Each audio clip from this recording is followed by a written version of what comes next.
Wake up! Wake up! That's right. We moved to Saturday this week. We very strategic reasons. We'll get into it next.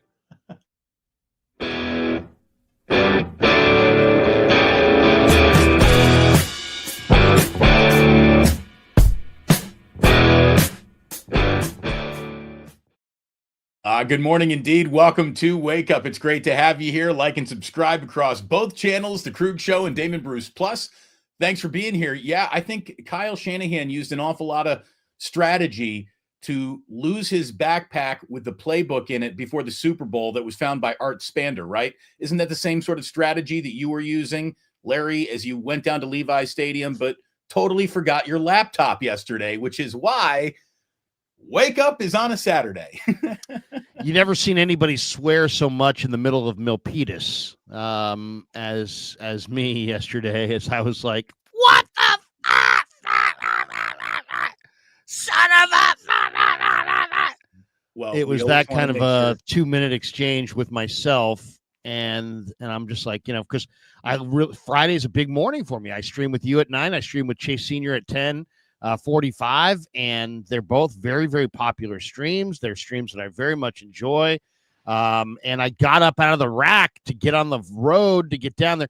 My big mistake was I normally pack everything the night before. There you go. And I said, you know what? I'll just pack it in the morning. And then in the morning, I'm not as clear thinking as I normally. And I got all these different cords and this adapter and that adapter, and I got it all there. And then I did everything except for put my laptop in my bag. You had all your cords ready to go. Your microphones were set up, but you just forgot the damn connectors, adapters, the rocket booster that actually ding-alongs, dongalings. I got them all. I had them all except for the actual computer. So, bold strategy. Bold. Yeah. Look, so anyway, so for that reason, we are doing this on a Saturday. We were gonna punt to Monday, but I'm like, you know what? Let's do it on Saturday. I normally stream in this spot with John Chapman, but he travels when the Niners travel. And I thought, you know what? This is a perfect time. We'll just see if Damon can do Saturday, but I wasn't sure if he could. Thank God for Miss Jillian. She's upstairs tending to the children. That will not be in play come Monday because they're off from school for Columbus Day on Monday. She is going to be downtown working early on Monday morning. So on Wake Up, we could have Jack and Ozzy co-hosting with us. Monday should be very interesting, Larry. But either way, we always want to be here. We never want to miss a Wake Up. Like you said, I enjoy this show so much just doing it with you. And we want to say thanks to all the people who are here every single time we do it. The loyal viewers and people in the chat who are here all the time. It means an awful lot that you are here with us. Thank you so much. And it means an awful lot to our sponsors that they continue to sponsor us, even though we're the kind of guys who forget our laptops when we're going to do a show. Larry. Unbelievable. So thanks for Pig and a Pickle, by the way. Let me thank Pig and a Pickle because Larry forgot his laptop. And, thank you to Pig and a Pickle, by the way. 2 locations, Emeryville, Corte Madera. They're fantastic. Check it out. I have people sending me photos from there. Look at my brisket. Look at my pulled pork sandwich. I'm in from out of town. I'm going to Pig and a Pickle. So Damon and Mary very much appreciate all of that response. Thanks to them. Also, thanks to Sleeper. This whole football season on the Krug Show side is presented by Sleeper, the fastest growing fantasy platform in the world. That's a one-stop shop. You get blazing fast news, real-time stats, group chats, season-long leagues, and, of course, Sleeper Picks, which is what you're there for daily fantasy. Use promo code Larry. Sleeper will match your first deposit up to $100. Links in the description. Terms and conditions apply. It's a ton of fun. Kevin and I have been winning a lot of different weeks. I've been winning some baseball playoff sleeper props that I've been putting up. So it's been an awful lot of fun. Check it out. Hey, everybody, when you're thinking about a sandwich, and if you live in an Ike's area, man, check out Ike's, our good friends at the Dubliner. And just had a great time with us for Plus Mania. So thanks to them. And again, check out Sleeper. It is awesome. You're going to have an awful lot of fun. So, Larry, why are we here? We are here because the 49ers have decided. Well, our parents kind of dug each other, and then, specifically why are we here? Yes, we're here because the 49ers kind of did getting through a football season with all these injuries, but still figuring out a way to do it. I mean, with spackle, with duct tape, they have figured out a 4-1 start to their year. Now, if they can start 5-1, thanks to the fact that the Eagles lost on Thursday night to walk hand in hand with the Phillies. The 49ers have, I almost hesitate calling it a 1 seed before we've had Thanksgiving or even Halloween, but this is the lead lap. This is pole position, and the 49ers will have it with a win in Tampa. More importantly, Larry, it emboldens the front office to get aggressive here at the trade deadline. I said yesterday on my show, the difference between losing and winning in Tampa might be the difference between Arden Key and Trey Hendrickson. It's that big of a swing, I think, in what the 49ers would do. And let me just say, I would like Arden Key. I don't think Arden Key is a bad option. I'd like to see him back in a Niner uniform. But he's no Trey Hendrickson, and we know what the big prize is. Max Crosby's name is obviously out there, even though that feels harder to do. But this is a big moment in time. Like when you get to the fork in the road, you take it. Well, here is the fork in the road, Larry. A chance to be 5-1, and an emboldened John Lynch, who was all over KNBR this week, talking about, we're not afraid to push the button if the button presents itself. And I do think John and Kyle are doing this the right way. Now, as you know, my channel is not the channel that always agrees with John and Kyle. I just don't. That's not the if way it were, I'd have nothing to do with you. But I mean, I'm not here to just rip them up. You know what I mean? That's like, if you were, I'd have nothing to do with you. Yeah. But I mean, so my whole premise of the Krug show is to cover the Niners accurately, fairly, and appropriately. And that means there are no sacred cows. You have to be passionate as hell about the ultimate prize, as if you're on the team almost. And you guys know me, I am that passionate. And but you can't play favorites. So I kind of like Kyle Shanahan. I'll put my cards on the table. You know what I mean? Here are my cards. I kind of like Kyle Shanahan. I kind of like John Lynch. I have a mini relationship with those guys, but it won't make me cover them. I won't cover them. If they fail on their own. We'll talk about it. If they succeed, you won't cover for them. That's what you do cover them, but you're I won't cover for them. Thank you. Right. You're not going to let your personal feeling, and this is why I think you and I have always kind of been of like mind as broadcasters.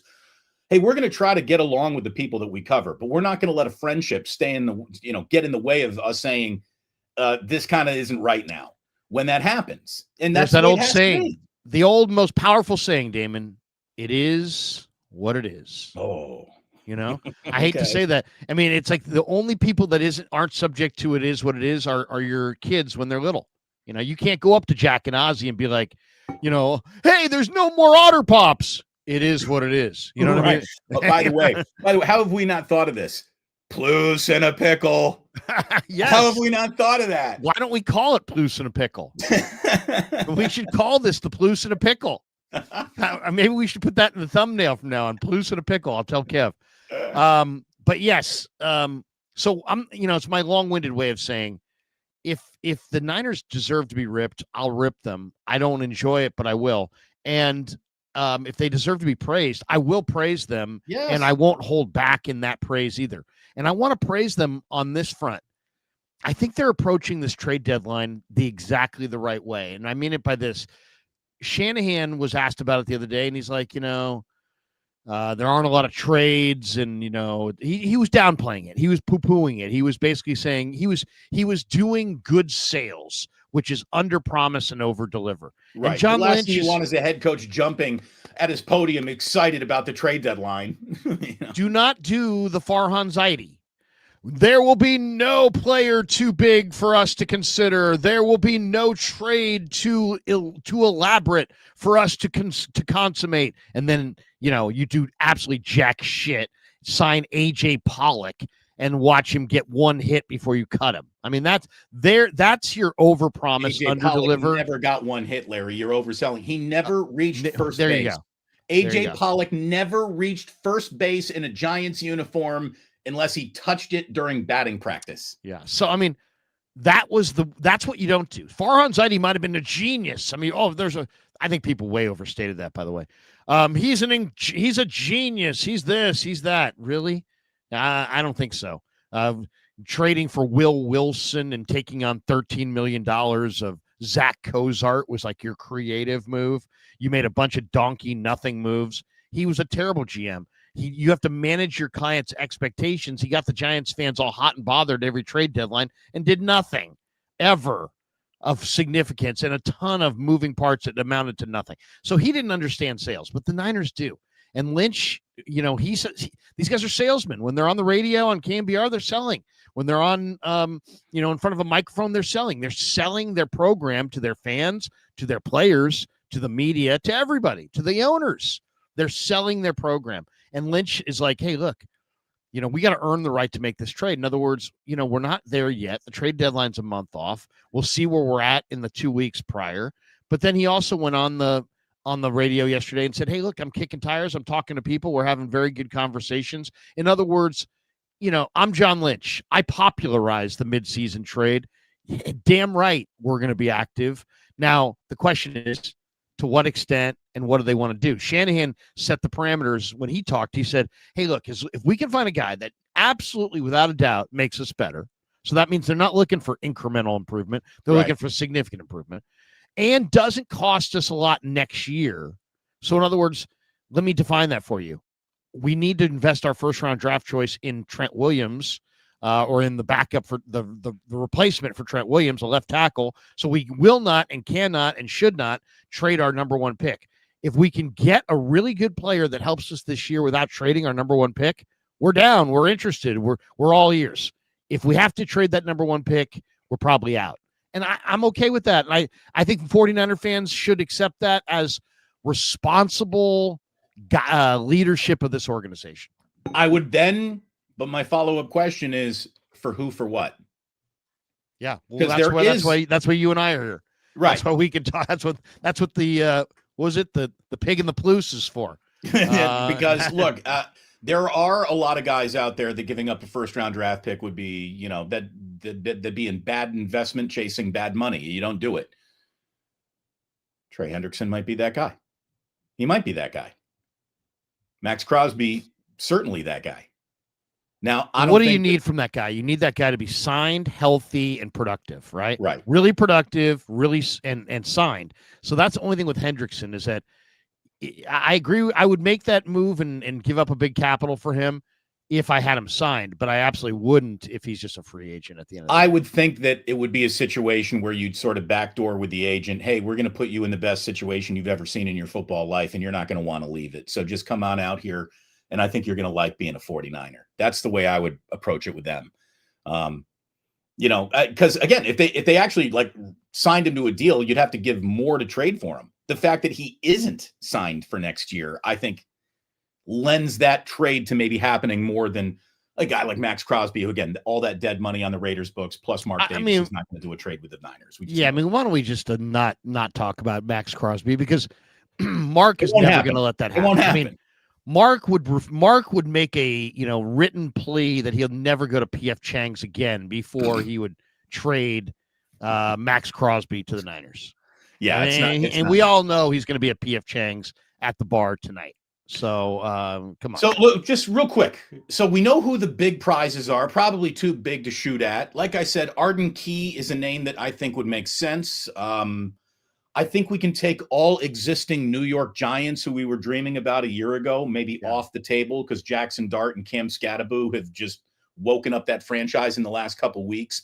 I think the Dolphins are still in play. The Saints are still in play. The Titans are still in play. And if the Titans lose to the Raiders on Sunday, they're even more in play. So we'll see if the league can't break around the Niners and the Niners handle their own business, which very much happened last week, to set up a trade. But give me a name or two. Who did you have in play again? Sorry? This is who I have in play. Carolina, New Orleans. Yes. Jets, Miami. Yes. Maybe Cincy, Cleveland, Tennessee, Baltimore. Those are the teams that are going to sell. In addition to those teams, the Raiders, the Giants, the Cardinals, and the Cowboys all could be at maybe. But I have them in a different category because I don't think any of those teams, Damon, would actually trade with the Niners. So I don't think the Raiders, I don't think the Giants are going to trade because I just don't think they're going to trade, period. But the Cardinals won't trade in the division with the Niners. I don't think they would give them like Calais Campbell. The Raiders will not trade Max Crosby to the Niners. and the Cowboys will not trade with the Niners. I think everybody else, though they did with Trey Lance, but I don't think they would trade them like a good pass rusher to help them win. But the other teams are live. Carolina, New Orleans, Jets, Miami, Cincy, Cleveland, Tennessee. And if Baltimore had anybody, Baltimore traded Odafe Owe to the Chargers this week.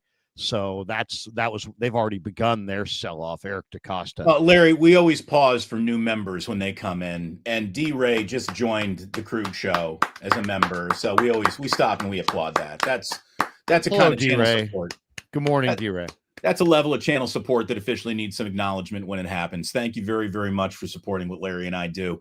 So give me a name or two. Like, we know who the big dogs are. We know who the big targets are. Give me something in the middle of the bar. We know the top shelf liquor, and I'm not interested in bottom shelf liquor. Give me so the top shelf guy. Yeah, who's the maker's mark of this? The top shelf would be Jeffrey Simmons and Trey Hendrickson, that I can tell. I mean, there may be somebody I'm not thinking of that's really great, and that's why I'm not thinking of them. Yeah. But I would say those are the top shelf guys. That's the Pappy. That has been priced out from my price point. Let's just say theoretically, the priced out of the Niners price point too. So now we're not in the well, but we're in the middle of the bar. Give me a bullet rye. Give me a maker's mark here. Give me an Elijah Craig trade that I can make. Well, okay. So I would say the teams that make the most sense are probably Carolina, New Orleans, Jets.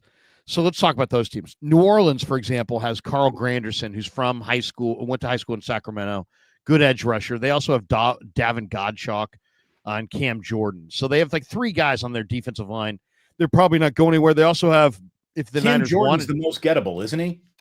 Just based on age? I don't know. He's probably the most beloved, because of his presence in that organization. But yeah, he's older. But I don't know. Granderson, I think, is gettable. Godchak, I think they're all gettable. And I also think Kamara is also going to get moved, and maybe Olave. So out of New Orleans. New Orleans has 4 or 5 pieces. So they're a definite trade target. Carolina has some under-the-radar pieces. Xavier Legette, a receiver who could help. Thomas Incoom, a defensive end who's just kind of wasting away on Carolina's bench. The Jets make a lot of sense. They have Will McDonald IV, Michael Clemens, and Jermaine Johnson, and Robert Saleh, and obviously knows those guys quite a bit. I think, to me, my first choice of the not Trey Hendrickson, not Jeffrey Simmons lane would probably be Will McDonald IV, who's a very talented. Just think of him as a younger version of Bryce Huff. He's just a young, edge-burning, undersized speed rusher who's really more of a third down specialist than he is like a first and second down guy. So, and I think that's kind of, they really need both, right? They could use 2 players. They could use somebody who's better against the run, but then they could also use that real edge burner piece. And then Miami's got Jalen Phillips and Bradley Chubb. To me, Bradley Chubb is a name that I keep coming back to in all this. And he's interesting. He's very productive. Watch Mike McDaniel at a podium. Have you watched Mike McDaniel at a podium? When's the last time you saw Mike McDaniel at a podium? Just like last week. Dude, that dude he is done. He looks fried. He just doesn't speak in complete sentences up there anymore. He is just, it looks like it's all going to fall apart before Halloween. It really does. So if the Dolphins lose this weekend, Bradley Chubb could be out there. And Jalen Phillips is a guy that a lot of people like, too, if he's healthy. And that's a big question. Cincinnati's an interesting team, not just for Hendrickson. He was hella dejected. Seriously, I couldn't believe that any man would present that way to the media. Oh, well, he doesn't care how he presents himself. He's always been kind of the genius savant, guy who's like with the wild hair and, he's watching film. Right. But yeah, it does sound like cool. But it does sound like the McDaniel era might be coming to an end. Yeah. Cincinnati has, Brad Graham threw out Miles Murphy. And Miles Murphy's kind of interesting. He was a high draft pick who is a great athlete, and he's like almost 280 pounds. He's an incredible athlete, though. He's can run and jump, and he's very, very athletic. But it's more of kind of like it's like a this year, next year move. He's not necessarily an edge killer right now, but he would be a nice piece to add to the mix long term. Your guy, Arden Key, makes sense from Tennessee. They also have Sebastian Joseph Day. So I think that's probably what we're looking at. I mean, I don't, Cleveland, I don't know what they have. Maybe they have David Njoku. They might have, Jerry Jeudy. I don't think they really have great defensive linemen that they're going to trade. They're not trading Myles Garrett. So I would say Carolina, New Orleans, the Jets, Miami, Cincinnati, Tennessee. I would say the guy that to me is the one that I'd be all in on, the more I think about it, is Jeffrey Simmons. Because when you have that interior, I mean, they miss Bosa, but then they also badly just miss anybody who commands a double. And this guy Simmons is just, right now, he's grading out as the best defensive tackle in the entire league. And Tennessee might move him. And if they move him, he's such a difference maker. I would be first in line. The other thing about Simmons, you can play him inside, you can play him outside. The ripple effect of adding Simmons, what that would do for Alfred Collins and CJ West is just take heat off them too, and just allow them to play a little bit more. Just, hey, we're not asking you rookies to lead us. Just go out here and play and learn, and it would make an awful lot of sense. And people want to block. People want to say those guys would be blocked by Simmons, but that's not the way D-line works. That would be the way O-line works. Like, you wouldn't trade for a guard to take Pooney out of the lineup, because Ben Pooney wouldn't play the whole game. But anybody you get on that D-line is going to play in a rotation. So, well, I'm thinking the new Simmons. NASCAR package and all that. He would be a part of that, right? That would. He'd be everything, and he'd be your best. He'd be arguably one of your best players. I mean, Jeffrey Simmons is a dominating. He's as close to Chris Jones as it gets. They both played at Mississippi State. They both can be used as and defensive ends or defensive tackles. Like, how much better would, and I got to give this guy credit, and we've nicknamed him the Rumor, and he hardly ever practices. He hardly ever plays, for that matter. But when he does, Yetur Gross-Matos has been pretty damn good, man. Imagine how much better Yetur Gross-Matos would be playing next to a guy like Simmons. I mean, Yetur Gross-Matos didn't do anything all summer. Is now playing well, but now he's hurt. He's got a bunch of different injuries, and he's really hurt often. Yeah, so you can't count on him. Really, you can't count on him. You can't. Count He's a talented guy, but he can't. So we do have officially Mac Jones is, Ricky Pearsall isn't, right. Juwan Jennings is still a maybe. Yeah. Anything else in terms of what came out of practice this week in terms of injury, step-ups, and setbacks, Larry?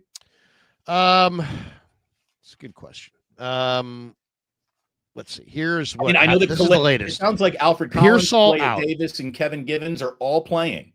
Yeah, I mean, Pearsall, Watkins, Purdy, Gross-Matos, Givens out. So Givens is out. Oh, Givens is out. Yeah, Givens is out. Givens, they opened his 3-week practice window, but they didn't activate him, so they have 2 more weeks. He's got a pec injury, so that means that later on today, either Sebastian Valdez or Evan Anderson are likely to get promoted off the practice squad. I'd like it to be Valdez. Yeah. I'd like it to be Valdez, just because Valdez is more of a pass rusher, and the Tampa Bay Bucks have a great passing attack, and they're gonna, Baker's gonna pass. They need as much pass rush as here's the one thing: Niners have 1 sack in the 2 games since Bosa left. 2.5 games, 2 games and change without Bosa, 1 sack. So what's amazing is it means that they really need help. What's amazing is that the 49ers have a pretty damn good offense without any healthy wide receivers, a healthy quarterback, a good offensive line, or a running game that's working. But they've got a really good offense. That makes no sense. And then it makes even less sense when you look at how good their defense has been. 98 points through 5 weeks is all that they've allowed so far. And they don't rush the passer. They don't intercept the quarterback. They're not getting any of the glamour defensive stats that you want a defense to put up, but they are the king of bend but don't break defense right now. That's what they're doing. I mean, it's kind of amazing how they have gotten to where they are based on what they've done and who they are, Larry. I mean, it's really you didn't even mention they're horrible on special teams. Shanahan, coach of the year. He should be a coach of the year conversation right now. I mean, and this team, like you said, we will praise John Lynch when appropriate. We will condemn John Lynch when appropriate. for a guy who's blown as many freaking draft picks as he has, he's got a very deep football team right now. Right now.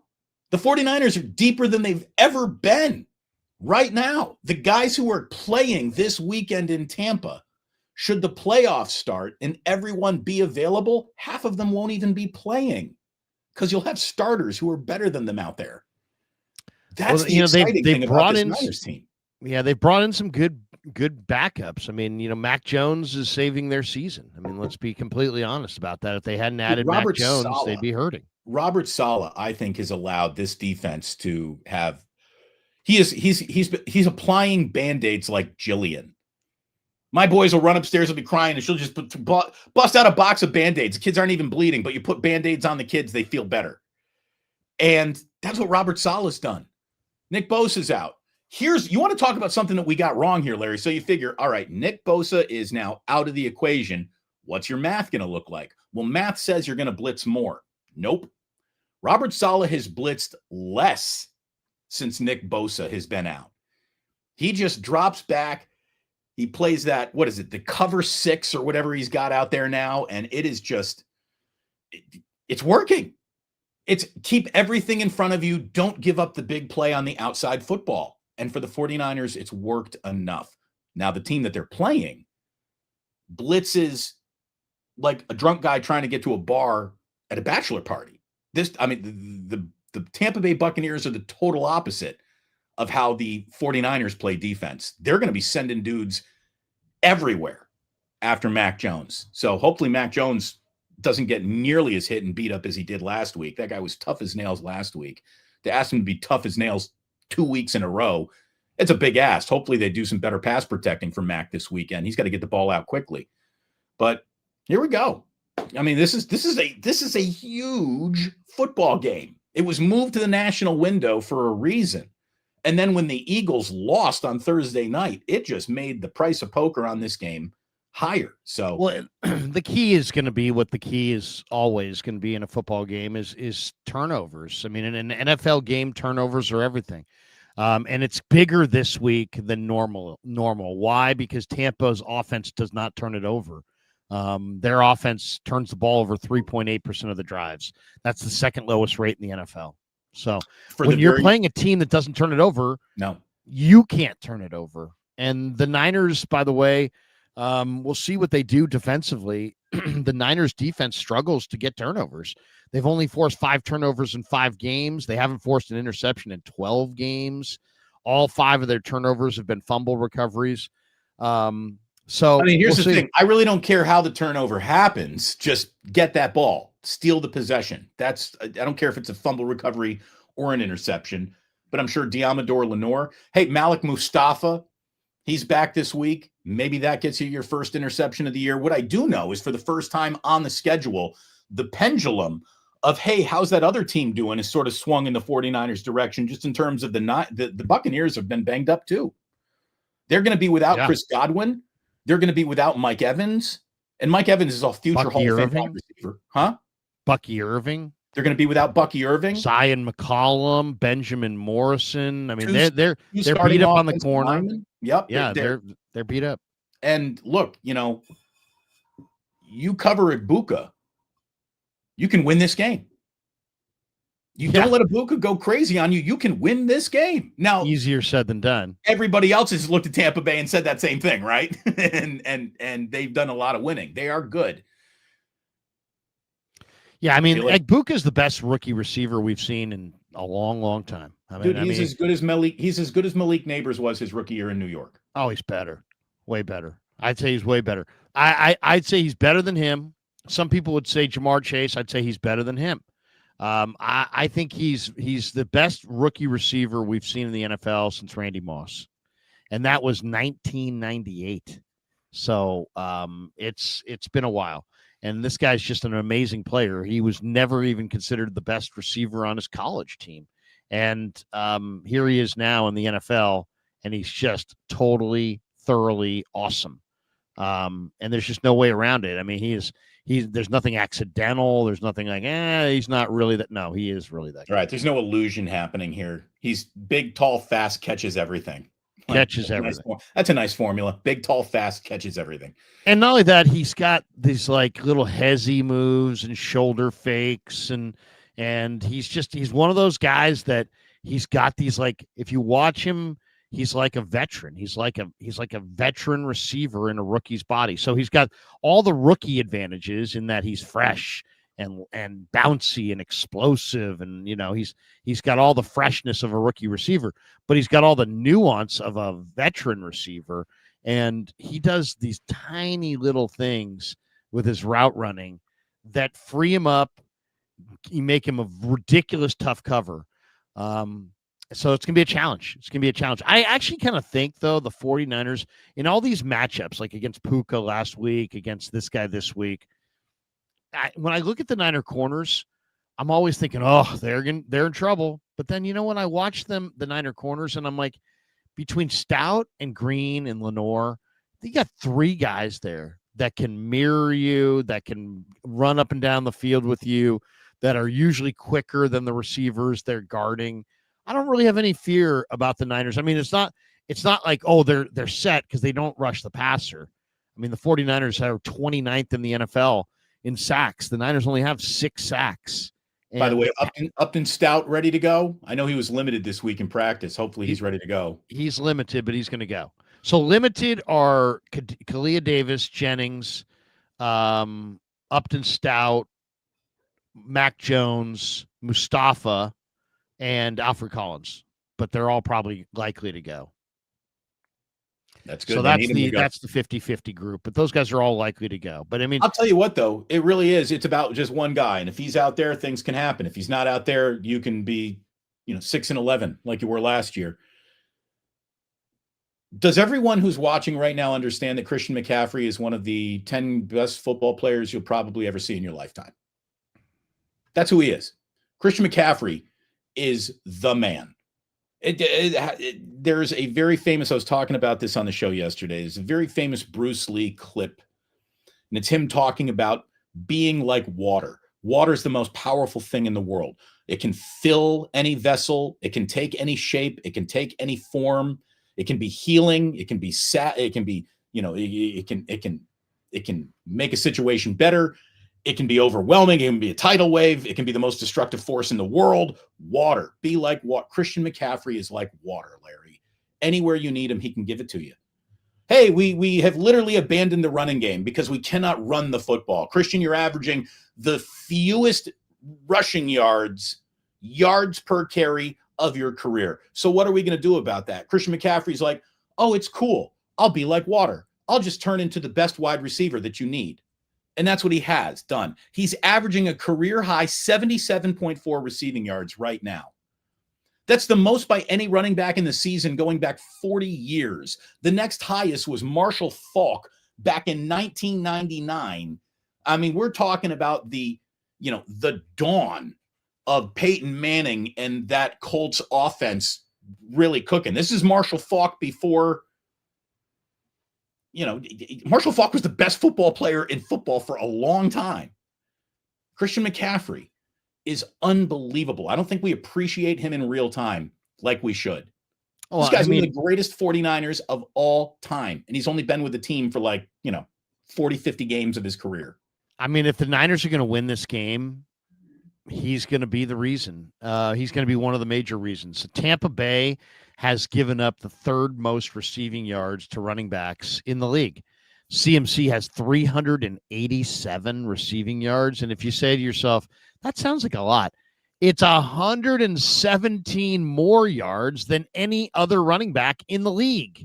I mean, this guy's the best receiving running back just doesn't speak to it. He leads the NFL in yards from scrimmage with 669. He leads the NFL in touches with 130. So the one thing that the one thing that Tampa's really, really bad at, got Seattle on the brain from watching Seattle and Tampa last week, is Tampa doesn't stop the running backs out of the backfield at all. So, I mean, they're really struggling to defend running backs out of the backfield. So I think the game plan is real basic. It's the same thing all over again as last week. Short passing game, some great play design by Shanahan, efficient football by Mac. They're going to try to fool him, Damon. They're going to show Todd Bowles is blitz crazy. He's going to show Mac Jones a different look pre-snap and then rotate into something at the snap. They're going to try to fool him. How well he takes care of the ball in the midst of trying to be fooled is going to be the determining factor. The other thing to keep in mind, Damon, Mac Jones, believe it or not, as good as, as tough as he is, he didn't throw on Thursday. Now, he did throw yesterday. He didn't throw on Thursday. So that oblique injury, he's got an ankle, he's got a knee, but he also has an oblique. And I think that oblique injury is the one to watch. If Adrian Martinez plays at all in this game, it will be because of that oblique. I was about to ask you, you're going on Sleeper to make your Adrian Martinez prop over under half a snap in Tampa. What do you take? Over. I mean, that's kind of a scary. Actually, they don't go over under. They go more than and less than. That's so right. more than half a snap for Adrian Martinez. And I'll say this: don't. This is not Josh Johnson, and I hate saying that because then it's like Josh Johnson's a Bay Area guy, and I know people that know him, and Krug's crapping on Josh Johnson. No, I'm not. Well, here's the thing: Krug is not crapping on Josh Johnson. I am. I've never seen a bigger empty suit who's apparently played for 1,000 different teams and speaks football 70 different languages, who was more unable to communicate anything a quarterback was supposed to look like. Fuck Josh Johnson. That's my position. You can pretend he was good. That guy sucked. That guy sucked at his job. Fuck Josh Johnson. Piss down his leg. Get rid of that guy. Fuck Josh. If you're out there, good to hear from you. No, I like Josh Johnson, and I have some friends who taught him at Oakland Tech, and I think he's a good dude. He really is a good dude, and his agent is a friend of mine, so I don't want to crap on him. But Adrian Martinez is a winner. He's athletic as hell. He's got 4.5 speed. He's smart. He's tough. He's playing good football. He was the MVP of the UFL's Super Bowl. He was one of the best players in the league. So I'll just say this. If he goes in there, it's not like the end of the world, but I'd prefer not to see him. Right. You don't want, at what point do you want to see your third string quarterback? The answer is never. The answer is called the preseason. Yeah. You just don't want to see a third string quarterback. I will say this, though. What is amazing about Shanahan and just how consistently he cranks out yardage, no matter what's happening, no matter who's hurt, no matter who's out in the pattern or throwing the football. Did you see this from Warren Sharp, who you and I both like very much? He was listing the highest completion percentage on passes of 10 or more air yards. In other words, we're asking our quarterback to throw the football passes here. This isn't a dink and dunk. This isn't an in the flat. This isn't a screen. This is, I'm throwing the ball at least 10 yards down the field in the air. I am throwing this looking for a first down, big boy passes. Drake May, of all names, leads the NFL right now at 68.9%, followed by Sam Darnold, J.J. McCarthy, who is probably there because of a small sample size. We hardly saw him before he got hurt. Lamar Jackson would be there, but small sample size too. Marcus Mariota, only there because of small sample size. Daniel Jones is 6 on the list because he's having a resurgent career year. Brock Purdy, number 7. Brock Purdy hasn't even been good this year. He's at number 7 on the list. Then it goes Stafford, Goff, Cooper Rush, Joe Burrow, Prescott, Allen, Love. Then Mac Jones. Kyle Shanahan has 2 quarterbacks in the top 15 of highest completion percentages of 10 or more air yards down the field. And he's doing it with backup wide receivers and an offensive line who hasn't quite gotten the job done. Isn't that impressive? I mean, yes. Well, Kyle, there's got to be a part of Kyle, like I said, who texts his friends. He's got to be normal, right? He's got to be like us. He's got to have a buddy of his. Like me, last night, I texted you, Larry. I'm like, should we lead 49ers wake up with this Mariners game? We're both watching. Oh my God. Me and my boys watched that last night. Yeah, it was a great game. Amazing. So, we're kind of bros. We kind of text each other when something big's happening. Hey, dude, blah, blah, blah, blah. Do you think Kyle Shanahan goes ahead and texts his boys outside of the Lombardi Trophy? I'll give 49ers fans their desire for a Lombardi Trophy. I'll spot them that. They're right about it. I get it. But outside of that, what more do you fucking want? I am cranking out the kind of yardage that only good teams at full strength crank out, and I'm doing it with third stringers. With third stringers. I have developed quite a bit of respect. I've always had respect for Kyle. Like you said, I like Kyle. Okay. Now I'll get hard on him when it's time to get hard on him. I'll call him a coward when he's got a kill shot and he doesn't take it. I get mad at Kyle. We've been in a relationship for 9 years now. You're allowed to yell at the person you're in a relationship for 9 years. He's really freaking good at what he does, man. He's really good at what he does. And he needs to be really good at what he does again this weekend. And if he is, with a banged-up MASH unit, the 49ers can go to Tampa and win. I don't know how many coaches are rolling into Tampa and winning, or even me thinking that could happen under the circumstances that the Niners are in. And I got to go back to Kyle on that. I believe this team can win this weekend because of what Kyle Shanahan's teams do more often than not. He's a good play caller. He's a good play designer. And, they're getting it done. I mean, they're getting it done. We'll see if they can beat Tampa. If they can beat Tampa, they're the number 1 seed in the NFC. If they can beat Tampa, they're in the driver's seat. You could make an argument that Tampa is the toughest game on their entire schedule. So it's going to be on because Baker Mayfield's not going to.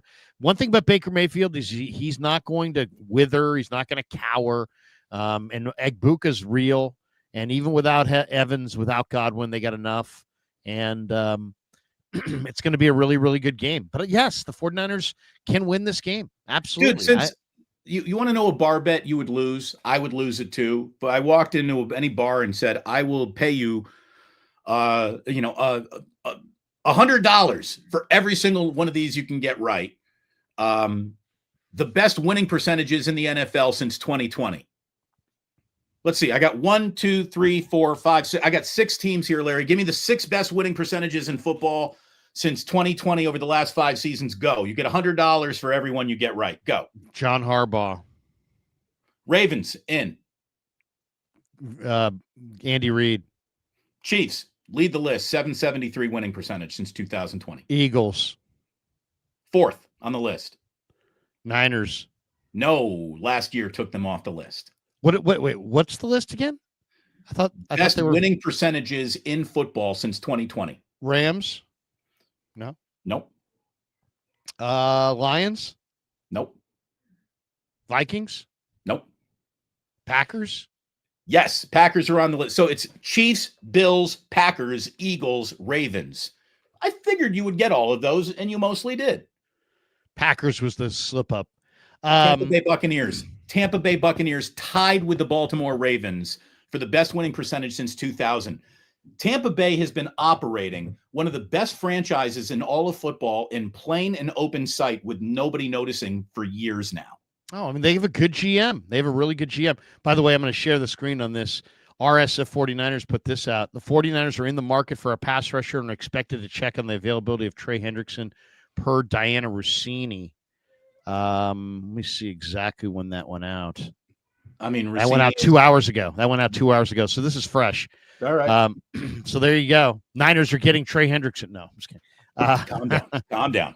But the Niners are in the market. They're expected to check on the availability of Trey Hendrickson. I mean, that's the thing. This front office owes it to a 4-1 football team to make a trade that tries to address the Nick Bosa injury. Well, okay, at 5-1, they owe him an even bigger trade. We're coming up on the end of the show here, and we got some supers we got to get to. Okay, I love streaming with all the different people I stream with, and I don't need to agree with everybody. You and I have had some knockdown, drag out arguments. We don't necessarily have to agree. I've been right about all of them, but I'll stream with Grant. I don't need to agree with him. I stream with Dieter. I don't agree with him.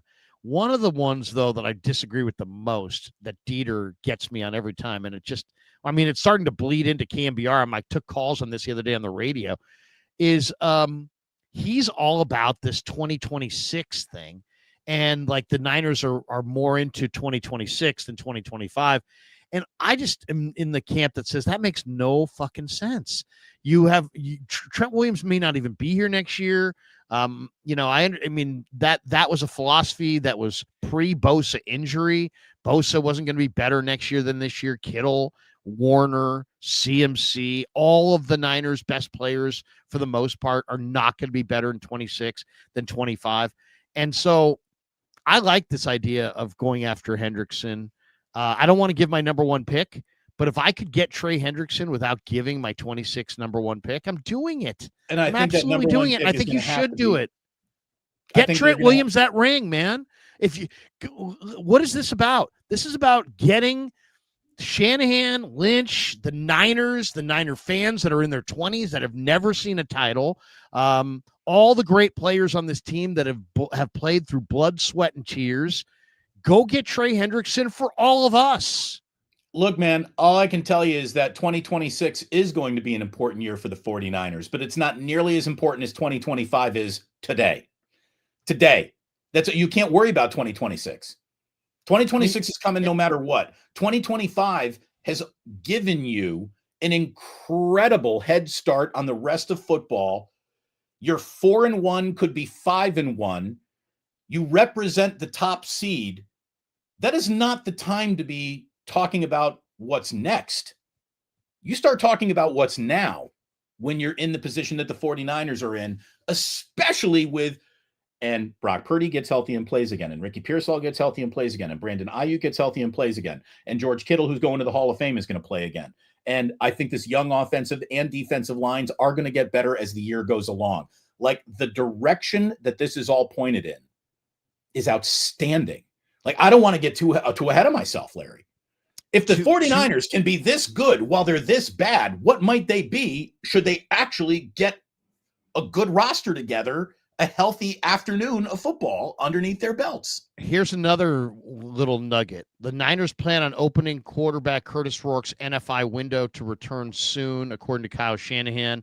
I talked to Rourke in the locker room yesterday. I couldn't put it on my YouTube because he is on the NFI. That's against the rules. Niner PR were like, yeah, you can't put that out just yet, Krug. I'm like, all right. So I have a great interview that I did with, well, I don't know if it's great, but it's a decent interview I did with Curtis Rourke.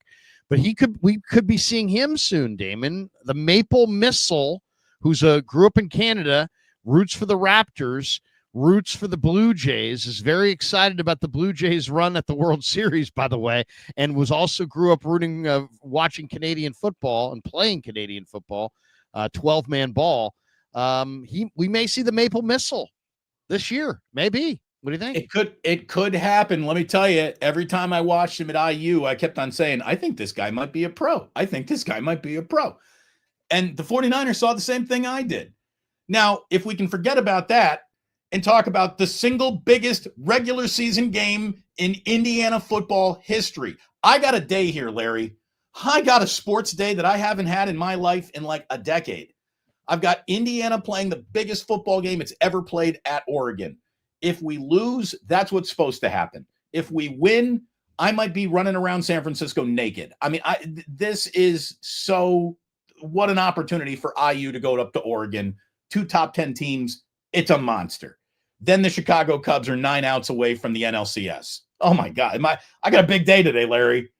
I got a big day today. You're gonna need luck on the Oregon. Let's not normalize. By the way, it's a little dark in here. I forgot to turn on one of my lights. Oh no, I did turn the light on. It's just the light burned out. Oh, there you go. You need a little bit more light. I gotta change that light. Let there be light. Let me hit a couple more and then we'll jet.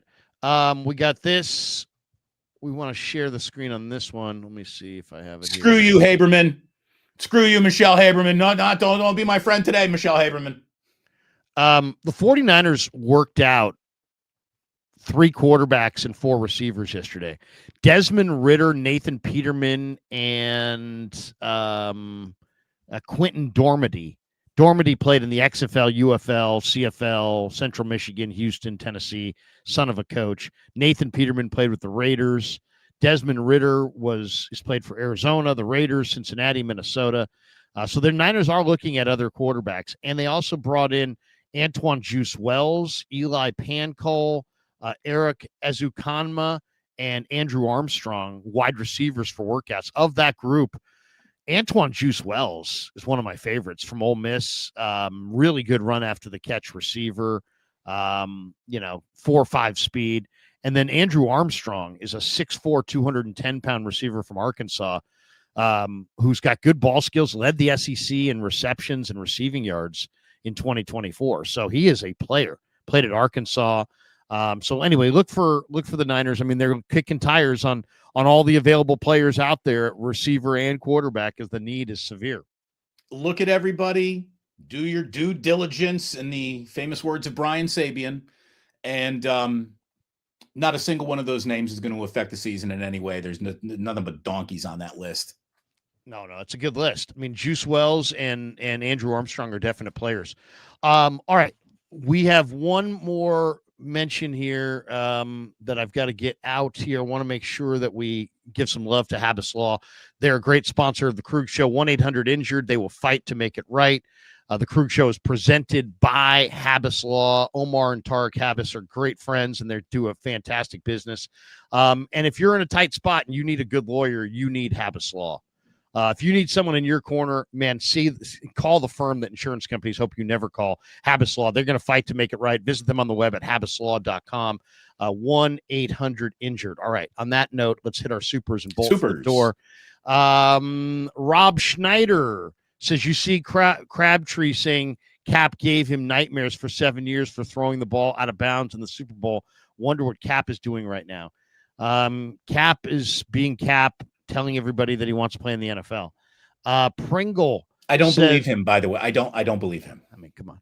If he wanted to, I think he's saying that. I think it's so disingenuous because I think he's saying that and also has already signed an agreement that he won't play in the NFL. So I think he's really kind of full of it.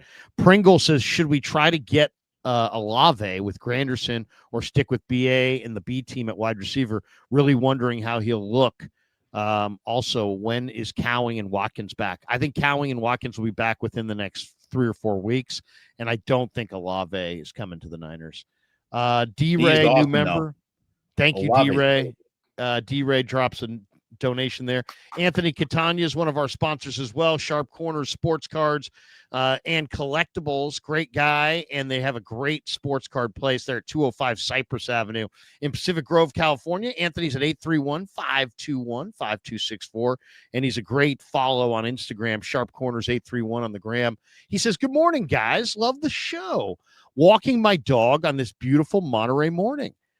Anthony, we're jealous. He says, love what this Niners team is doing. I think defensive tackle or running back is what this team needs. All right, they've already made the running back trade. They're not going to be trading for another. Brian Robinson Jr. is the running back you traded for. Yeah. Jeffrey Simmons is a maybe, right? We'll see. I mean, it depends. I mean, they got to get the running game going. That's for sure. Yeah. Fuji Simeon says, today is the day. Larry SI versus Reardon at 1:30. Boo SI. Well, maybe all I can tell you is that I was going to go to that game. Indiana, Oregon supersedes Reardon. Maybe I'll go check that out, actually. Lorenzo Pinto says 29-26 Niners. If you do go check out the game, you can park in my driveway because there won't be any street parking. Eddie De Niro for the win. I went and screamed and yelled about this the other day. It's like, I'm so happy about Eddie De Niro, and then I've got to ask the question, what the fuck took so long? Why would you wait till week 2 to go sign Eddie De Niro, Pinheiro, if you had Jake Moody? I don't get it. Mark's Maine, lots of teams wishing they had the Niners depth right now. No one really looks like world beaters. A lot of injuries mounting for other teams. I'm telling you, man, I don't think it's out of the ordinary here. I don't think it's out of the question to say that this is the most wide open the NFL has ever looked. To me, anyways. No doubt. It's a war of attrition. The last team standing is going to have a shot. There is not a single great team out there, Niners included, who can be the best among very good. Thanks to everybody. We have close to 2,300 people watching on the various platforms, whether you're watching Damon or I on X, on YouTube. If you're watching me on Facebook, there's 8 people watching on Facebook right now. How about that? 8. So 8 people watching on Facebook is cool, but over almost 2,500 people watching right now. Thanks to all of you. Thanks to our sponsors. Links are in the description. I'm got a jet because I'm rolling over to KMBR right now, where 4 minutes from now I will be hosting 49er Forecast, and Justin Allegri, who's going to be on the call with Tim Ryan, is going to be my guest at 10:15. Oh, it's his week doing the game, huh? Yeah, Justin Allegri from Cal. Tell him to break a leg, man. That young man's got a great opportunity. So break a leg, and Larry, have a good luck show. to Indiana. Good luck to Indiana. Thank you very much. And you and I will be back at it again at 9 a.m. Monday morning. And like I said, we're going to have Jack and Ozzy co-hosting the show with me. They'll both be home, and Jillian won't be that day. So I will wish us all luck. I'll wish the audience patience. Thank you so much. Goodbye. 3 minutes from now, join me on Ralph's former station. Look at Gary's carrying the torch.